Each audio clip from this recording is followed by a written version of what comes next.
बावधन येथील TSSM आणि JSPM या दोन्ही शिक्षण संकुलांच्या वतीनं जागतिक लोकसंख्या दिनाचं औचित्य साधून राष्ट्रीय सेवा योजना आणि महिला तक्रार कक्ष यांच्या संयुक्त विद्यमानं महिला आरोग्य आणि सुरक्षा या विषयावर कार्यशाळा घेण्यात आली होती।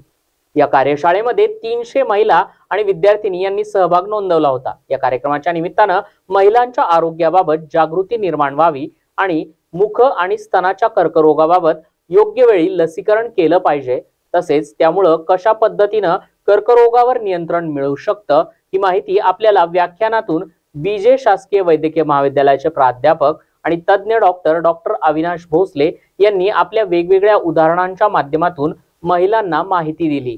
तसेच आरोग्य विषयक सवयींचं महत्त्वही सांगितलंय। त्याचबरोबर प्रश्नोत्तराच्या तासामध्ये महिला आणि विद्यार्थिनींची वेगवेगळ्या समस्यावर संवादही साधलाय। सदरील उपक्रम संस्थेचे संस्थापक महाराष्ट्र राज्याचे आरोग्य मंत्री डॉक्टर तानाजीराव सावंत आणि TSSM चे सचिव गिरिराज सावंत यांच्या मार्गदर्शनाखाली पार पडलाय। यावेळी संस्थेचे संचालक डॉक्टर वसंत बुगडे, महाविद्यालयाचे प्राचार्य doctor RS Pawar, academic dean doctor R Rashmi यांची प्रमुख उपस्थिती होती। या कार्यक्रमाचं प्रास्ताविक प्राचार्यांनी केलंय, तर सूत्रसंचालन सरिता नागरे यांनी केलंय। कार्यक्रम यशस्वीतेसाठी प्राध्यापक अक्षय आवटी, प्राध्यापक अपर्णा चव्हाण, पूनम जाधवर, प्राध्यापक वर्षा पाटील, अमृता सावरगाव यांनी विशेष परिश्रम घेतले। त्याचबरोबर चांदणी चौकातील ग्रासी कोफ या क्लिनिकचे देखील मोलाचं सहकार्य लाभलंय।